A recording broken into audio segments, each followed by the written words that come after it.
नमस्कार, मैं हूं आपके साथ मीमांसा मलिक। सुशांत मामले में आज की बड़ी खबर आपको दे दें। शोविक चक्रवर्ती के चैट से ड्रग्स को लेकर बड़ा खुलासा हुआ है।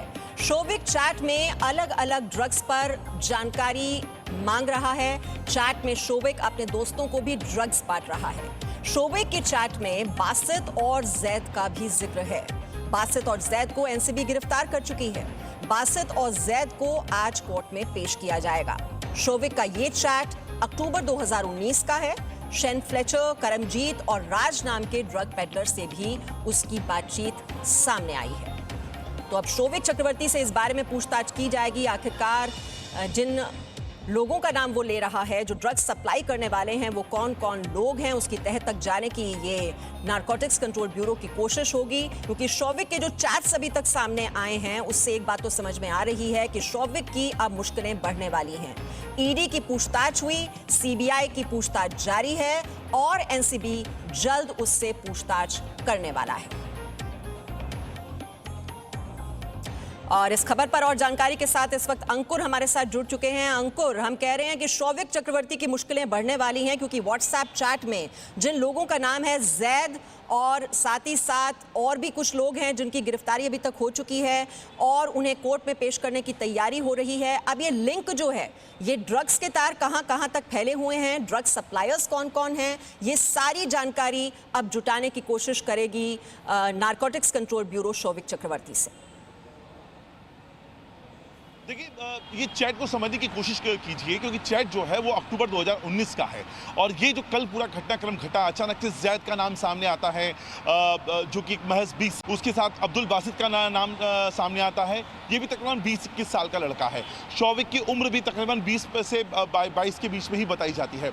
एक और नाम सामने आता है सूर्यदीप मल्होत्रा, वो भी इस चैट के अंदर है। और जितने नाम हैं ये आपको मैं बता रहा हूँ, ये तमाम नाम शोविक के अपने दोस्त के साथ हो रहे अक्टूबर 2019 के उस पूरे व्हाट्सएप चैट के कन्वर्सेशन में हैं, जिनके ऊपर आरोप लग रहे हैं कि ड्रग सप्लाई की चेन का हिस्सा रहे हैं। इसमें अलग अलग तरह की ड्रग्स हैं, वीड के बारे में बात हो रही है, बड के बारे में बात हो रही है और उसके हिसाब से ही इनको आदमी के बारे में रेफरेंस दिया जा रहा है। दो नाम और हैं, एक राज नाम का एक आदमी है जिसका नाम रेफरेंस के तौर पे दिया गया है।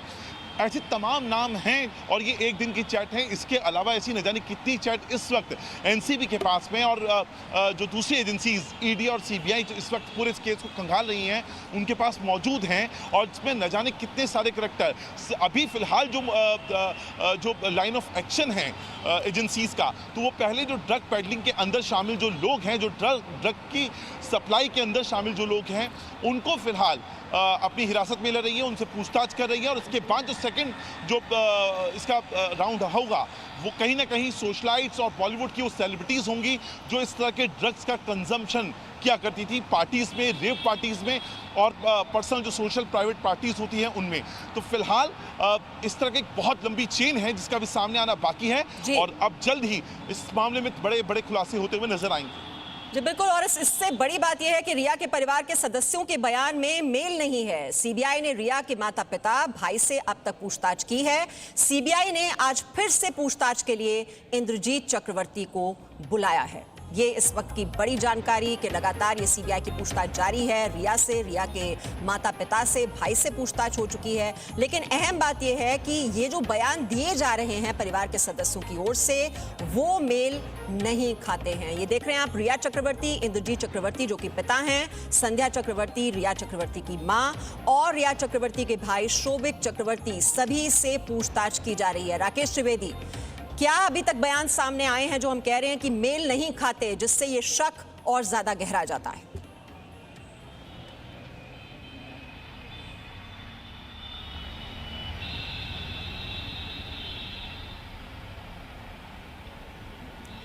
जी राकेश, मेरी आवाज आप तक पहुंच पा रही है? तो रिया के जो परिवार के सदस्य हैं, आप अपना सवाल दोहरा सकते हैं? जी जी, जो रिया के परिवार के सदस्य हैं सभी से पूछताछ की जा रही है। रिया चक्रवर्ती से लेकर उनके पिता, उनके भाई शोविक और मां से पूछताछ अभी तक की है। लेकिन जो बयान उनकी ओर से दिए जा रहे हैं, स्टेटमेंट्स, वो मेल नहीं खाते हैं। ये क्या विरोधाभास है इनकी स्टेटमेंट से, जिसकी वजह से शक और ज्यादा गहरा रहा है? देखिए, जो जानकारी मिल रही है सूत्रों से, उसके मुताबिक फाइनेंशियल एंगल को लेकर के और ड्रग्स के एंगल को लेकर के जो है पूछताछ की जा रही है। इनसे ये भी पूछा जा रहा है कि कहीं शौविक चक्रवर्ती के बारे में उनके माता पिता यानी संध्या चक्रवर्ती और इंद्रजीत चक्रवर्ती को ड्रग्स कंजम्पशन के बारे में जानकारी थी या नहीं थी। फाइनेंस को लेकर के आखिर जो एक यूथ है उसको कंपनी में डायरेक्टर बना दिया गया, ये तमाम जो चीज़ें हैं, क्या साथ ही साथ सुशांत सिंह राजपूत वो इनके ऊपर कितने पैसे खर्च करते थे रिया चक्रवर्ती के ऊपर और शौविक चक्रवर्ती के ऊपर, क्या इसकी जानकारी उन्हें थी। लिव इन रिलेशनशिप में जो है वो क्यों रहती थी, इस पर आपकी क्या रजामंदी थी। ऐसे कई सारे सवाल जो उनसे वहाँ पर सीबीआई में पूछे गए, जिसके जवाब जो है अलग अलग लोगों ने अलग अलग दिए, जिसमें कुछ विरोधाभास सामने आए। लेकिन मीमांसा, आज अभी सब एक ताज़ा अपडेट ये भी मिल रही है कि शौविक चक्रवर्ती को एक बार फिर से एनफोर्समेंट डायरेक्टरेट ने समन जारी करके बुलाया है। आज तकरीबन 11 बजे शौविक चक्रवर्ती जो है वो एनफोर्समेंट डायरेक्टरेट में दोबारा आ सकते हैं, जहां पर उनसे पूछताछ की जाएगी। वहीं दूसरी तरफ इस वक्त जो है दोनों जो आरोपी हैं नारकोटिक्स कंट्रोल ब्यूरो के, जैद विलात्रा और बासित, इन दोनों को अभी नारकोटिक्स कंट्रोल ब्यूरो के दफ्तर से कोर्ट के लिए ले जाया गया है, जहां पर आज उन्हें पेश किया जाएगा। उनकी जो रिमांड है वो मांगी जाएगी और इन्हीं दोनों ने जो है पूछताछ में शौविक चक्रवर्ती के संपर्क होने का खुलासा किया है और ये खुलासा किया है कि किस तरीके से शौविक चक्रवर्ती शेन फ्लेचर और करमजीत राज इन नाम के अलग अलग ड्रग पेडलर्स के साथ टच में था। ना सिर्फ वो वीड या गांजा ड्रग्स लेते थे ये लोग, बल्कि इसके अलावा दूसरे जो पेपर, एमडी, एमडीएमएम टाइप के जो दूसरे ड्रग्स हैं उनके भी नाम सामने आए हैं। इस मामले में बहुत जल्दी अभी सूर्यजीत मल्होत्रा, ये जो एक नया नाम सामने आया है, उससे पूछताछ कर सकती है एनसीबी की टीम। और साथ साथ जिन ड्रग पेडलर्स के नाम अब तक सामने आए हैं उनको भी तलाश करने की शुरुआत जो है एनसीबी ने कर दी है। मीमांसा। जी राकेश, शुक्रिया इस अपडेट के लिए। और बड़ी खबर यह भी है कि रिया के भाई शौविक चक्रवर्ती से आज फिर होगी पूछताछ। सिद्धार्थ, नीरज, केशव और दीपेश से भी आज पूछताछ की जाएगी। रिया चक्रवर्ती की मैनेजर श्रुति मोदी से भी आज पूछताछ होने वाली है। तो शौविक चक्रवर्ती से एनसीबी भी तैयारी कर रही है, सवालों की जो फहरिस्त है वो तैयार कर ली गई है। सिद्धार्थ, नीरज, केशव और दीपेश से भी आज पूछताछ करने की तैयारी हो रही है। और रिया चक्रवर्ती की मैनेजर श्रुति मोदी, जिससे पहले भी पूछताछ हो चुकी है, आज फिर सवाल जवाब होने वाले हैं श्रुति मोदी से, क्योंकि ये जितने किरदार जिनके नाम हम ले रहे हैं वो इस केस के बहुत ही अहम किरदार हैं, राजदार हैं, जो बहुत कुछ जानते हैं। और इस वक्त राजीव रंजन ज्यादा जानकारी इस पर लेकर हमारे साथ जुड़े हुए हैं। राजीव रंजन, और क्या डिटेल्स हैं अब, और कौन से सवाल हैं जिनके जवाब तलाशने की कोशिश कर रही है जांच एजेंसी? ये सवालों की फहरिस्त तैयार की जा चुकी है। मीमांसा, जिस तरीके से सीबीआई ने अलग अलग स्तर पर अलग अलग लोगों से पूछताछ की, आज इंद्रजीत चक्रवर्ती अभी कुछ देर पहले ही पहुंचे हैं डीआरडीओ गेस्ट हाउस, जिनसे पूछताछ की जाने वाली है। जिस तरीके से आपने बताया और बाकी मेरे सहयोगियों ने साफ कह दिया कि इस मामले में दोनों के मतलब परिवार के हर सदस्य का बयान अलग अलग है। उन बयानों का मिलान करना और उन बयानों पर सत्य बात जानना, वो सीबीआई ये बार बार कोशिश कर रही है। लिहाजा दीपेश सावंत, नीरज, केशव, सिद्धार्थ पिठानी और श्रुति मोदी से भी पूछताछ के लिए तैयारियां की जा चुकी है। कुछ देर के बाद सिद्धार्थ पिठानी, नीरज और केशव भी यहाँ आने वाले हैं, जिनसे पूछताछ की जाएगी। कुछ देर के बाद यहाँ से शुरुआत हो जाएगी। जिस तरीके से मैं आपको बता दूं कि इस मामले को लेकर ये राजदार जो हैं वो कई ऐसे पहलू जानते हैं, जिन पहलुओं को जानना सीबीआई बेहतरीन तरीके से चाहती है कि उसका मिलान हो जाए। जो क्राइम ऑफ एक्शन या जो जिसपे जो सारे मिलान किए गए थे, साक्ष्य लिए गए थे, उन साक्ष्यों का मिलान भी चाहती है सीबीआई कि इसके बाद किसी सत्यता के आधार पर पहुंचे। शोवित को आज ईडी ने बुलाया है। शोवित के पूछताछ सीबीआई भी करने वाली है, लेकिन सबसे पहले आज ईडी में शोवित पहुंचेंगे और प्रवर्तन निदेशालय में पहुंचेंगे और वहां राकेश हैं ही, आपको कई बातों की जानकारी भी वहां से मिल जाएगी। लेकिन मैं यहां आपको सीबीआई से जुड़ी हुई जानकारियों को बता दूं कि इंद्रजीत चक्रवर्ती से उनके सारे बैंक डिटेल्स, सारे डायरेक्टर ट्रांजैक्शंस, उन पर पहले चर्चा हो रही है, क्योंकि 2 दिनों से इन्हीं बातों पर चर्चा हो रही है कि आखिर डायरेक्टर ट्रांजैक्शन में किस तरीके से उनका इन्वॉल्वमेंट था, वो कितना हद तक सुशांत सिंह राजपूत से किस तरह से इंटरेक्ट हुए थे और कौन कौन से ऐसे निर्णय लिए गए थे जो बिना सुशांत सिंह राजपूत के सहमति से लिए गए। इन बातों की चर्चा की जा रही है।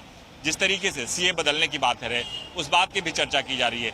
इसके अलावा इस मामले से जुड़े हर उस पहलू को इंद्रजीत चक्रवर्ती से साक्ष्य के जी तौर पर राजीव पूछा जा रहा रंजन, है जो कि नारकोटिक्स आखिर कंट्रोल शांति ब्यूरो वाला है को उसके या रडार पर इस वक्त कई ड्रग पेडलर्स हैं, क्योंकि ये पूरा ड्रग रैकेट नजर आ रहा है और इसमें बहुत से किरदार हैं। शोभिक चक्रवर्ती की जो व्हाट्सएप डिटेल्स हैं उसमें जो नाम अभी तक सामने आए हैं, 2 की पेशी आज होने वाली है, जैसे कि पहले बता रहे थे अंकुर त्यागी। ये और कितने ड्रग पेडलर्स की गिरफ्तारी हो सकती है, क्योंकि ये तो बहुत, हम कहेंगे ये तो टिप ऑफ द आइसबर्ग है जो अभी नाम सामने आए हैं। ये तो बहुत बड़ा रैकेट है। अब वो कौन कौन से बॉलीवुड के सितारे हैं जहां तक ये ड्रग्स पहुंच रही हैं, उन तक पहुंचना भी बहुत जरूरी है। और साथ ही साथ जो ड्रग पेडलर्स हैं, ये ड्रग डीलर्स कितने लोग हैं, और क्योंकि ये तो बहुत बड़ा ये नेट पूरा नजर आ रहा है जो कि सप्लाई करने में लगा हुआ है बॉलीवुड सितारों को। देखिए, ड्रग पेडलिंग की जो बात कर रही हैं आप, मुंबई में खास तौर पे अगर बांद्रा से लेके अगर आप अंधेरी तक का एक पूरा इलाका है, एक स्ट्रेच है, ये बहुत माना जाता है कि बॉलीवुड सेलिब्रिटीज़ और टेलीविजन मीडिया से जुड़ी हुई जो सेलिब्रिटीज़ हैं वो इस इलाके में रहती हैं, और सबसे ज़्यादा जो ड्रग पेडलर्स हैं वो भी इसी इलाके में आपको पाए जाते हैं। मैं इसलिए कह रहा हूँ, आप चाहे शौविक चक्रवर्ती जो रिया के भाई हैं वो खुद बांद्रा में रहा करते थे, कल हमने जैद को देखा, जैद का घर बांद्रा में है जो इस वक्त हिरासत में है एनसीबी की। बासित, अब्दुल बासित, अगेन 20 से 22 साल का लड़का, वो भी बांद्रा में ही रहने वाला है। सिद्धार्थ के बारे में जो बात हो रही है, जो दूसरा नाम एक और सामने आ रहा है इसके अंदर, ये जो तमाम पूरा नेक्सस है, ये तमाम बांद्रा से लेके अंधेरी तक का जो पूरा स्ट्रेच है उसमें ही रहने वाला है। तो अब आपको ये समझना होगा कि यहाँ पर बॉलीवुड के ए लिस्टर्स से लेकर कई सारे ऐसी बॉलीवुड पर्सनैलिटीज़ हैं जो इस वक्त एनसीबी के रडार पर हैं। एक शख्स का और नाम सामने आ रहा है जो इस वक्त एनसीबी के रडार पे है, जिसका नाम फारूक बटाटा है। जी न्यूज़ के हाथों में उसके कई सारे नवंबर महीना 2019 का उसके कई सारे वीडियोस लगे हैं। वो एक बार में जाकर किस तरह से पैसा उड़ाया जा रहा है, किस तरीके से ये पूरी की पूरी बर्थडे पार्टी एक डांस बार में मनाई जा रही है, और ये चीज़ें रडार पे हैं एनसीबी के। एनसीबी को पता है कि ये जो फारूक बटाटा है ये किस तरीके से एक पूरा ड्रग का नेक्सस पूरा चलाता है, जिसमें कितने सारे यंगस्टर्स कॉलेज के शामिल हैं, न केवल एज अ ग्राहक बल्कि एज अ कस्टमर के अलावा उसकी सप्लाई चेन का भी हिस्सा हैं। हमने ये बात जैद के मामले में भी देखी, हमने ये बात अब्दुल बासित के मामले में भी देखी है, और अब जो एनसीबी है वो इस पूरी की पूरी सप्लाई चेन को ही बस्ट करने की कोशिश में लगी हुई है। बाकायदा पुख्ता सबूत इसको लेकर जुटाए जा रहे हैं। जी राकेश त्रिवेदी, ये एनसीबी कब अब बुलाएगी जो शोभिक चक्रवर्ती से पूछताछ होने वाली है, कब ये समन जारी होगा, इसको लेकर कोई जानकारी? देखिए, इस बारे में हमारी जो बातचीत हुई है एनसीबी के कई बड़े अधिकारियों से, उन्होंने कहा है कि सबसे पहले जो है हम दोनों जो आरोपी गिरफ्तार हैं उनकी रिमांड लेना चाहते हैं। इसके बाद में जो दूसरे ड्रग पेडलर्स हैं पहले उनको हम पूछताछ के लिए बुलाना चाहते हैं, उनके बयान दर्ज किए जाने चाहते हैं, चाहे वो शेन फ्लेचर का नाम हो, करमजीत का नाम हो, राज का नाम हो, सूर्यजीत मल्होत्रा का नाम हो। ये जो 4-5 जो नए नाम सामने आए हैं इनका पहले वो बुलाना चाहते हैं, इनका बयान दर्ज करना चाहते हैं, ताकि इन तमाम लोगों से जितनी जानकारियाँ शोभिक के बारे में और दूसरे परिवार के लोगों के बारे में जो जुटाना चाहते हैं एनसीबी, वो पहले जुटा लें, और उसके बाद में आखिर में जो है वो सैमुअल मिरांडा को और शोभिक चक्रवर्ती को सम्मन जारी कर सकते हैं। फिलहाल इन दोनों को कब सम्मन जारी करना, इस पर उन्होंने कोई फैसला नहीं लिया, लेकिन निश्चित तौर पे अब 4 से 5 दिन का और वक्त लग सकता है। इससे पहले एनसीबी जो है तमाम अपनी दूसरे एंगल की जो जांच है वो पूरा करना चाहती है, और उसके बाद में ही जो है इनकी जांच की आंच शोभिक तक पहुंच सकती है। बिल्कुल, शोभिक चक्रवर्ती की मुश्किलें यहाँ बढ़ती हुई दिखाई दे रही हैं। सीबीआई और ईडी तो उनसे पूछताछ कर ही रही है लगातार। अब एनसीबी ने भी पूरी तैयारी कर ली है, क्योंकि व्हाट्सएप चैट में ड्रग डीलर्स के साथ उनके जो चैट्स हैं वो ये बताती हैं कि वो न सिर्फ ड्रग्स खुद ले रहे थे बल्कि और अपने दोस्तों को ड्रग डीलर्स के नाम भी सुझा रहे थे। और